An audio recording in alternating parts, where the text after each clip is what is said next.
অজ্ঞানতিমিরান্ধস্য জ্ঞানাঞ্জন শলাকয়া চক্ষুরুন্মিলিতং येन তস্मै শ্রীগুরুবে নমো। তমাদিদেবং করুণানিধানম তমালবর্ণং সুহিতাবতারম অপার সংসার সমুদ্র সেতুং ভজামহে ভাগবতম স্বরূপম।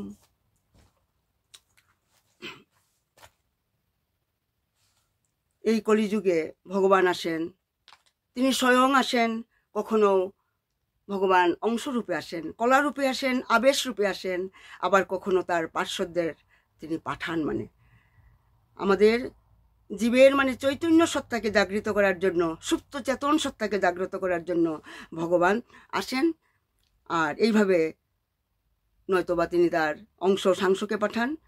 এইভাবে এইরকম মহৎ পুরুষের কৃপার দ্বারা ভগবত ভক্তিরূপী বীজ জীবের হৃদয়ে রোপণ করেন এই মহৎ পুরুষেরা আমাদের চেতনা সত্তাকে জাগানোর জন্য।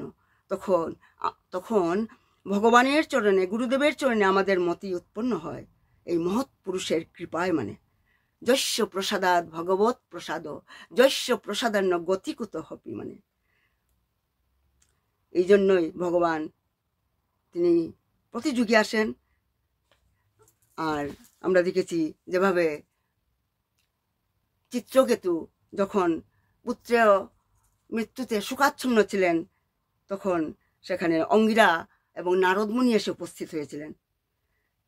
আর চিত্রকেতু তাদের শরণাপন্ন হয়েছিলেন। মানে আর শরণাপন্ন হয়েছিলেন বলেই নারদমুনি তাকে শিষ্যত্বে বরণ করেছিলেন এবং তার গুরুরূপে তিনি মন্ত্র দীক্ষা দিয়েছিলেন এবং পরে তারা ব্রহ্মলোকে মানে গমন করেছিলেন।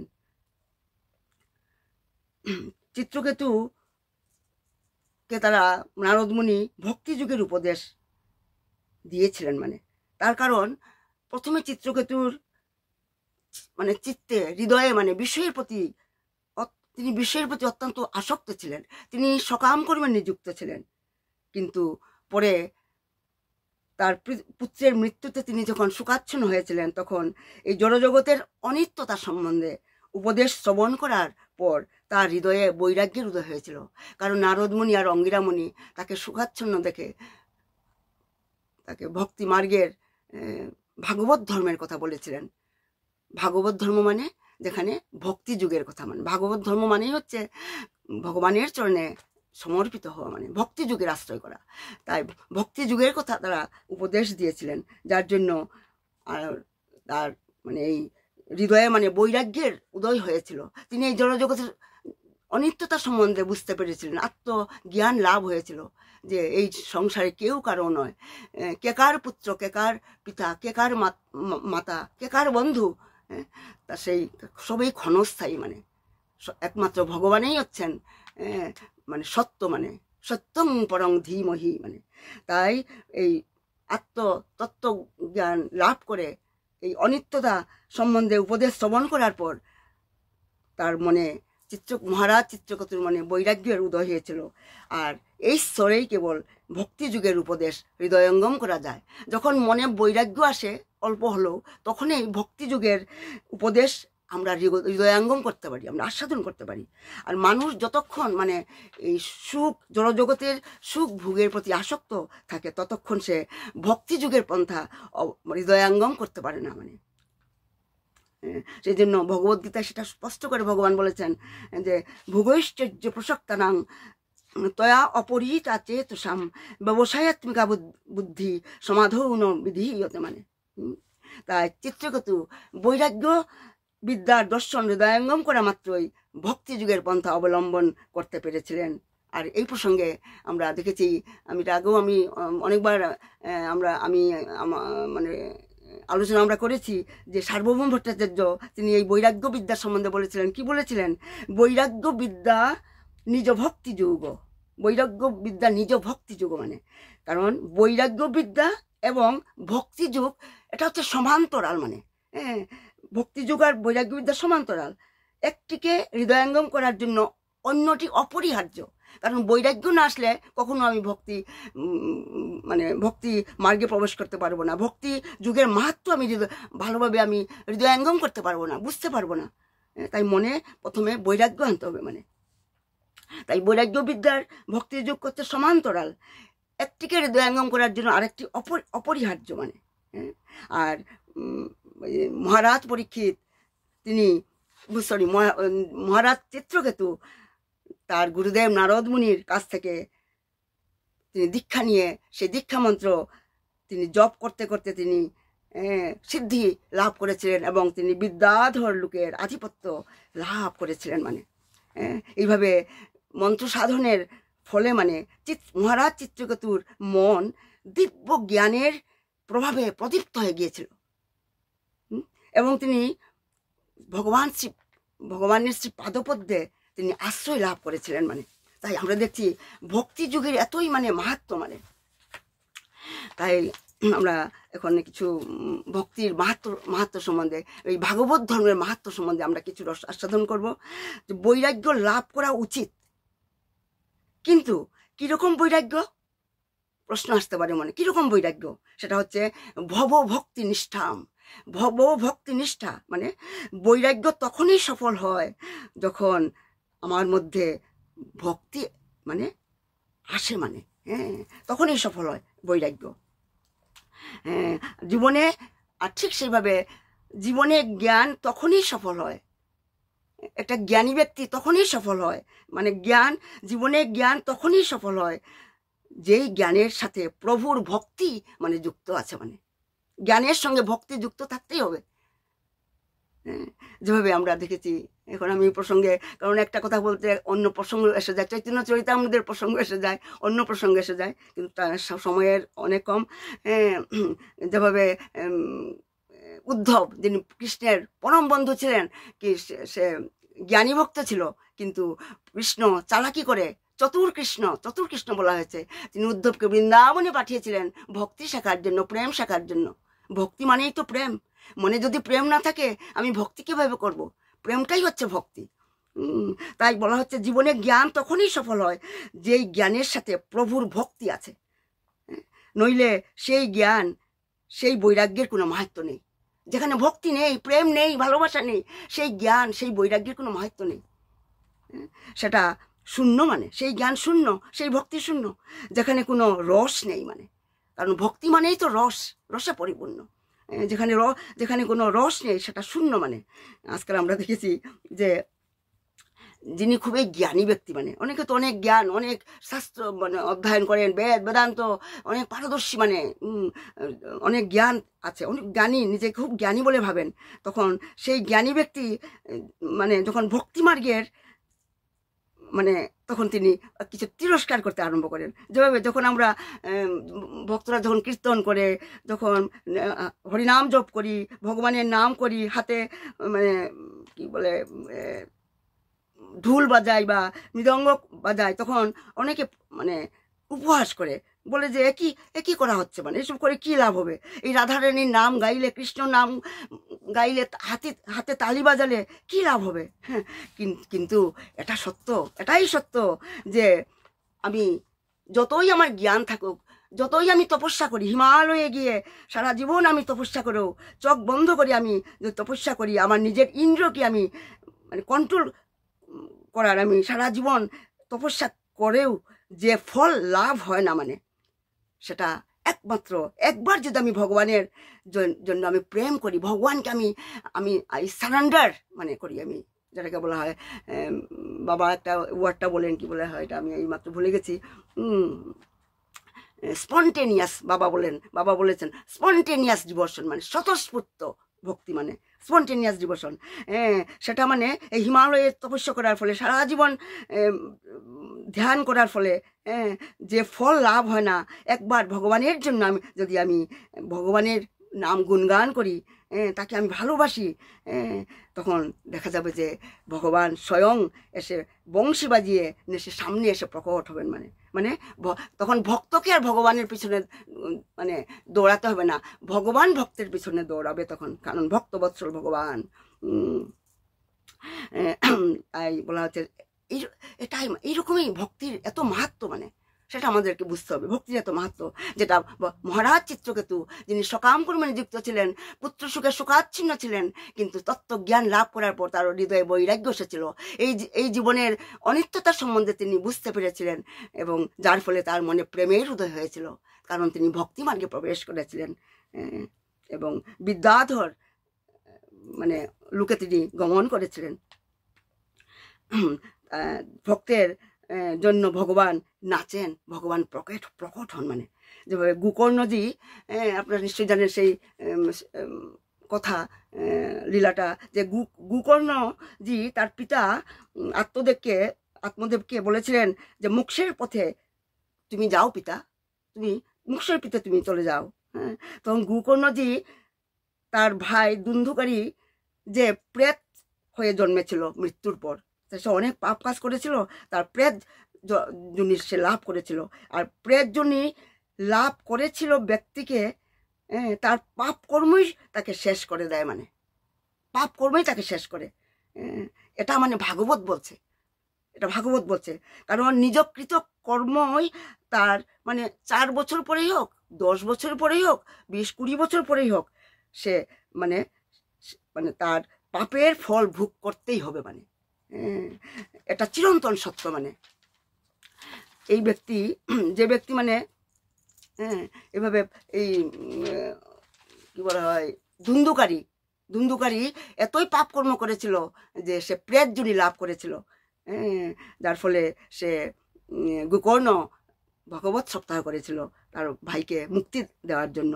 তাই আমি একটা ছোট্ট একটা লীলা বলছি।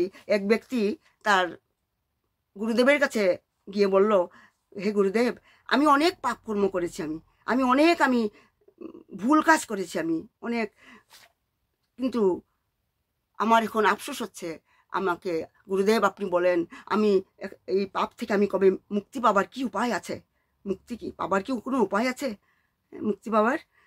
তখন গুরুজি বললেন, সবচেয়ে বড় কথা হচ্ছে, আজ আমি খুব খুশি হয়েছি তোমার কথায়, যে তুমি স্বীকার করছো যে তুমি অনেক পাপ করেছো, মানে তুমি নিজের যে পাপ করেছো সেটা তুমি স্বীকার করছো, তুমি খারাপ কাজ করেছো তুমি স্বীকার করছো।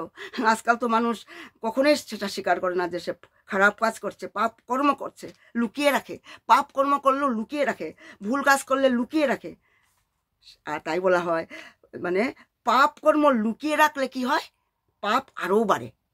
আর পুণ্যকর্ম লুকিয়ে রাখলে তার ফলটা বাড়ে, মানে এটা মানে বিপরীত। মানে পাপ কর্ম লুকিয়ে রাখলে তার কি হয়, মানে আরও বাড়ে, পাপ কর্ম আরও মানে তার ফলটা আরও বাড়ে।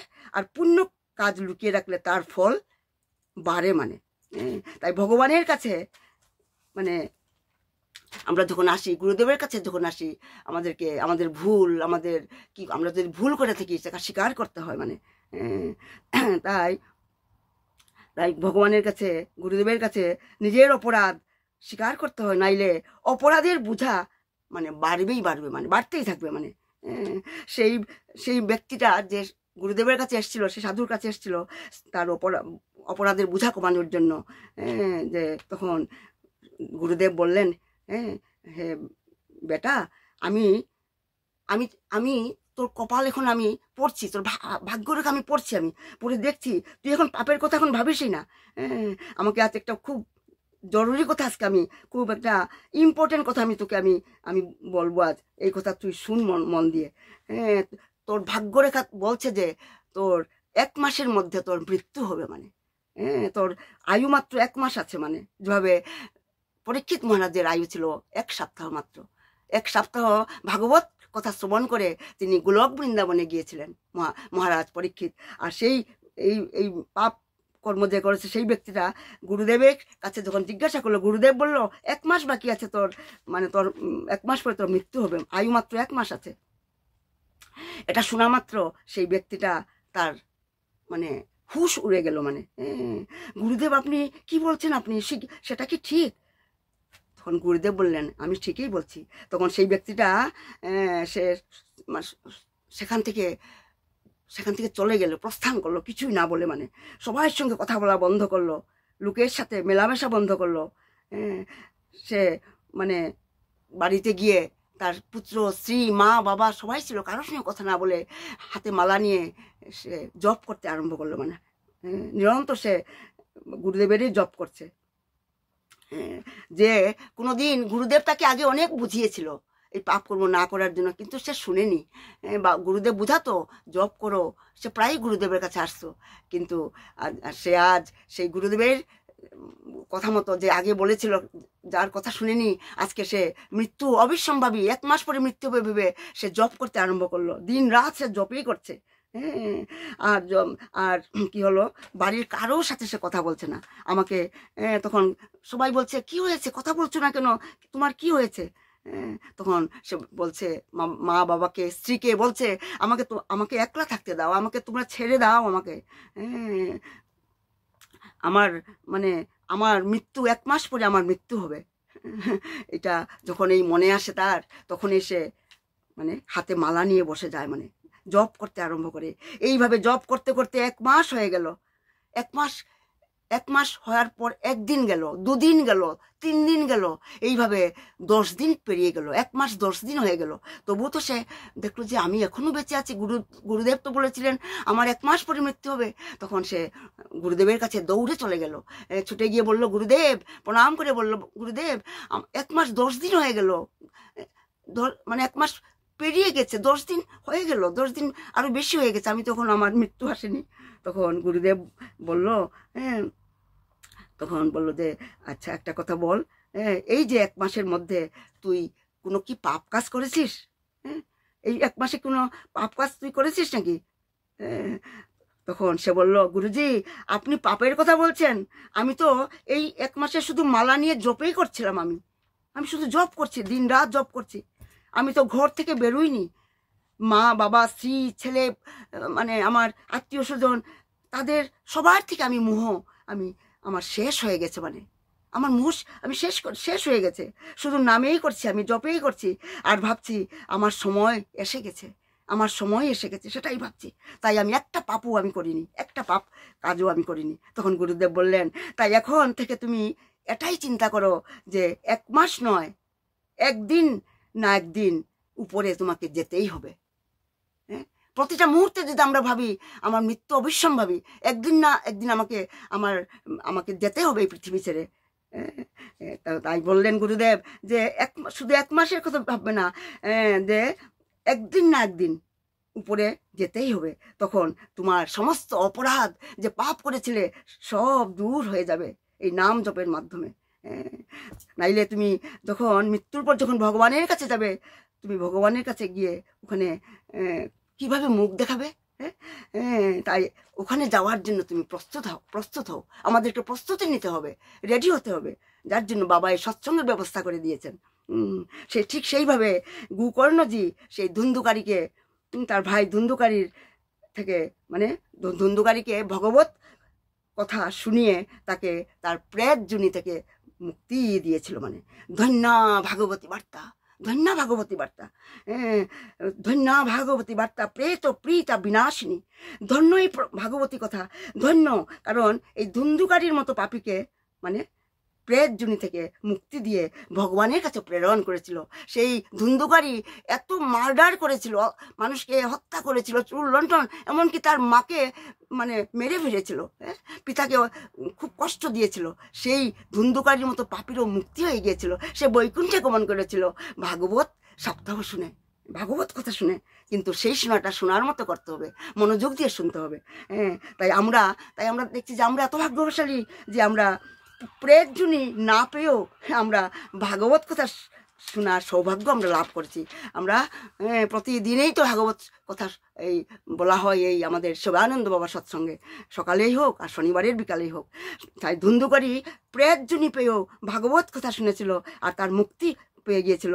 আর আমরা তো ভাগ্যশালী যে আমরা ভূত জুনি প্রেত জুনি পাওয়ার আগেই আমরা ভাগবত বার্তা শোনার সৌভাগ্য লাভ করেছি। তাই তো একটা কথা আছে, আমরা এত পাপ কর্ম আমরা করতে পারবো না যতটা ভগবানের কৃপা করার এত বড় হৃদয় আছে। আমরা তার কি আমরা এত পাপ করতে করতে আমরা হয়রান হয়ে যাব, পাপ করতে আমরা পারবো না যতটা ভগবানের কৃপা করার এত বড় হৃদয় আছে। হ্যাঁ, তাই মহামুনি বেদব্যাস তো তাই জন্যই তো ভগবানকে বলেছেন সত্যং পরং ধীমহি। ভগবান হচ্ছেন সত্য। সত্য মানে কি? সত্য মানে হচ্ছে পরমাত্মা, মানে ভগবান। কারণ হরি, ওম, তৎ, সৎ এগুলি ভগবানের অনেক অনেক নাম। আর ভগবান হচ্ছেন সত্যং পরং ধীমহি, তিনি হচ্ছেন সত্য। সত্য মানে কি? যার কোনো মানে পরিবর্তন নেই। পূর্বেও যেমন ছিলেন এখনো ভবিষ্যৎ একই অবস্থায়। তিনিই তো সত্যং পরং ধীমহি, তিনি হচ্ছেন ভগবান। কারণ তিনি হচ্ছেন নির্মৎসর, অকৈতব ভগবান। তাই এই ভাগবতী বার্তা, সেই ভাগবত কথা হচ্ছে নিগমকল্পতরু গলিতং ফলম। কারণ এটা রসে পরিপূর্ণ এই গ্রন্থ, রসে পরিপূর্ণ এই গ্রন্থ। আচ্ছা ঠিক আছে, থ্যাংক ইউ সুতপা, ভালো করেছো, আমাকে মনে করিয়েছ।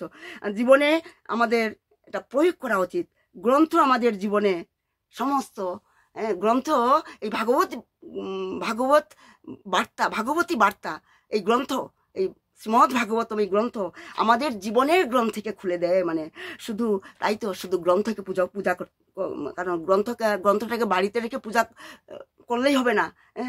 গ্রন্থটা শুধু পূজা করার জন্য নয়, কারণ আমাদের ভিতরের যে মানে অনর্থ আছে, গাঁট মানে গ্রন্থি মানে কি? গাঁট মানে ভিতরের যে এই যে ষড়রিপু আছে, এই গাঁটগুলি খুলে দেয়, মানে দূর করে দেয়। একটা ঘটনা, ছোট্ট একটা ঘটনার সময় যা 4 মিনিট আছে। একটা বৃদ্ধ পিতা ছিল, তার 3টা সন্তান ছিল। সে একদিন মনে মনে ভাবলো আমার মৃত্যুর সময় এসে গেছে, তাই ভাবলো যে আমি আমার ছেলেকে, আমার সারা জীবনের যত আমি জ্ঞান পেয়েছি, যে জীবনের সার আমি বুঝতে পেরেছি, যা তত্ত্ব সিদ্ধান্ত আমি জানতে পেরেছি, আমার 3টা পুত্রকে আমি দিয়ে যাব আমার জ্ঞানের কথা। মানে তাই 3টা পুত্রকে ভাবলেন ডাকবেন, কিন্তু চিন্তা করলাম, আমি শর্টকাট বলছি, 3টা পুত্রকে তিনি কি করলেন, ভাবলেন কি ডাকবেন বলে, কিন্তু চিন্তা করলেন না, ডাকলে যদি তারা 3জন না আসে, ভাববে আবার জ্ঞান দেওয়ার জন্য ডাকছে বাবা, আসবে কেউ, আসবে কেউ হয়তো আসবে না, আর সে যদি না আসে আমার মনে দুঃখ হবে এই বৃদ্ধ বয়সে। তাই পিতা কি করলো, ভাবলো যে একটা চিঠি লিখি, চিঠির মধ্যে তার এই সারা জীবনের যে জ্ঞান, যে সার তিনি বুঝতে পেরেছেন, 3টা চিঠিতে সব কিছু লিখে, একই কথা লিখে তিনি পোস্ট করলেন 3টা ছেলের নামে। আর 3টা ছেলেই সেই চিঠিটা, বাবার চিঠি পেল। প্রথম পুত্র বড় ছেলে চিঠিটা পেয়ে কি করলো, সঙ্গে সঙ্গে ও বাবার চিঠি, ও তার মানে নিশ্চয়ই কোনো জ্ঞানের কথা লিখেছে, জ্ঞান দিচ্ছে, উপদেশ দিচ্ছে, চট করে ছিঁড়ে ফেলে দিল চিঠি। মানে তার মনে কোনো শ্রদ্ধা নেই, কোনো বিশ্বাস নেই।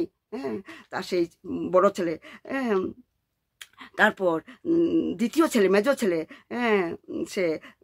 সে একটু মানে পিতাকে খুবই ভালোবাসতো। মানে তার মানে কিছু বুদ্ধি, মানে তার তো বুদ্ধি ছিল না, কিন্তু বাবাকে শ্রদ্ধা করতো, ভালোবাসতো। মানে আর সে কি করলো, সেই পত্রটা পেয়ে সে মানে চিঠিটাকে প্রণাম করে সে ঠাকুর ঘরে রেখে দিল।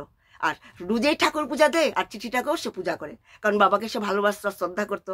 তাই বাবার চিঠিটাকে সে পূজা করতে লাগলো, ঘন্টা বাজিয়ে পূজা, ভগবানকে পূজা করার সঙ্গে সঙ্গে চিঠিটাকেও পূজা করতো। আর তৃতীয় ছেলেটাকে যখন বাবার চিঠিটা পেল, সে সাথে সাথে বাবার চিঠিটা, পত্রটা সে মানে কি করলো, সে কারণ সেই 3য় নম্বর পুত্র, ছোট ছেলে খুবই বুদ্ধিমান ছিল, পিতার যোগ্য পুত্র ছিল, শ্রদ্ধালু ছিল, বুঝদার ছিল। সে যখন চিঠিটা পেল, সে ভাবলো আমার পিতা আমাকে কিছু লিখে পাঠিয়েছে। তাই সঙ্গে সঙ্গে চিঠিটা না পড়ার সঙ্গে সঙ্গে, হাতে চিঠিটা ধরার সঙ্গে চোখে জল এসে গেল তার, এবং চিঠিটা মাথায় ঠেকিয়ে আস্তে আস্তে খুললো। বাবার লেখা চিঠিটা আদর সহকারে পড়লো। আর পড়ার পর চিঠিটা রেখে সংকল্প করলো, বাবা যা যা লিখেছেন চিঠিতে, যে জ্ঞানের কথা লিখেছেন, সেটা আমার জীবনে আমি প্রয়োগ করব, অ্যাপ্লাই করব। মানে এটা তো একটা দৃষ্টান্ত। আমরা আমি এইমাত্র বললাম, এটা একটা দৃষ্টান্ত আমাদের জীবনে। তার মানে হচ্ছে কি, যে এটাই হচ্ছে, এটা মানে যে আমরা গভীরভাবে যখন চিন্তা করি, আমরা এই গল্পটার মধ্যে আমরা কিছু একটা আমরা শিক্ষা পেতে পারি, একটা অবলোকন আমরা করি, যেটা মানে প্রত্যেকের জীবনে, আমাদের প্রত্যেকের জীবনের সঙ্গে এটা অ্যাপ্লিকেবল। কিন্তু এটাই হচ্ছে গ্রন্থ ভাগবতময়। মানে মানে এটা থেকে আমরা শিক্ষা পাই। গ্রন্থ মানে ভাগবতেই হোক, ভগবত গীতাই হোক, রামায়ণেই হোক, মহাভারতেই হোক, যে কোনো গ্রন্থই হোক না কেন, সেটা যখন আমরা বাড়িতে নিয়ে আসি, আমরা অনেকেই জানি না সেটা বইটা কোথায় পড়ে আছে। মানে সেটা আমার সেই বড় ছেলেটার মতো কোথায় পড়ে আছে, হয়তোবা সেই গ্রন্থ কি আছে আমরা জানিই না। মানে নয়তো সেই সব গ্রন্থ মানে আমরা কি করি, আবার পূজার ঘরে রেখে দিই। পূজার ঘরে রেখে দিই, কিনে এনে পূজার ঘরে রেখে দিই, আর ঘন্টা বাজাই, পূজা করি। কিন্তু ভগবান কি বলেছেন, আমার যোগ্য সন্তান তো সেই যে আমার বলা কথায় তার জীবনে তা প্রয়োগ করে। মানে হ্যাঁ, আমাদের গুরুদেব যা যা বলেন তাই তো গুরুদেব বলেন আমাকে, আমার আচরণ দেখো, আমি যা যা করি তা তোমার জীবনে অ্যাপ্লাই করো, সেটাই তো গুরুদেব বলেন। তাই এখানে বলা হচ্ছে যে যে ভগবান যা বলেছেন, ভাগবতে যা বলা হচ্ছে তার জীবনে অ্যাপ্লাই, প্রয়োগ করতে শুরু করা উচিত আমাদের। মানে কারণ মানে কারণ শাস্ত্র বাক্য মেনে চলা আমাদের উচিত। মানে শুধু পূজা করলেই হবে না, জীবনে তা অ্যাপ্লাই করতে হবে। মানে আমার তো সময় শেষ হয়ে গেছে, আরও কিছু ছিল। যাই হোক, আমরা আবার আগামী ক্লাসে রস আস্বাদন করবো। নিতাই গৌর সীতানাথ প্রেমানন্দে হরি হরি বল, হরি হরি বল, হরি বল, হরি হরি বল। শিবানন্দ বাবা কি জয়। হে কৃষ্ণ গোবিন্দ হরে মুরারি, হে নাথ নারায়ণ বাসুদেব, হে কৃষ্ণ গোবিন্দ হরে মুরারি, হে নাথ নারায়ণ বাসুদেব। জয় শিবানন্দ বাবা কি জয়। ভুল ত্রুটি মার্জনা করবেন। প্রণাম সবাইকে, প্রণাম। প্রণাম প্রণাম প্রণাম, সবাইকে প্রণাম। এখন চৈতন্য চরিতামৃত পাঠ করবেন অসীম দাদা। দাদা শুরু করুন। প্রণাম প্রণাম প্রণাম। বাবার চরণে শতকোটি দণ্ডবত প্রণাম, ভক্তদের চরণে শতকোটি দণ্ডবত প্রণাম।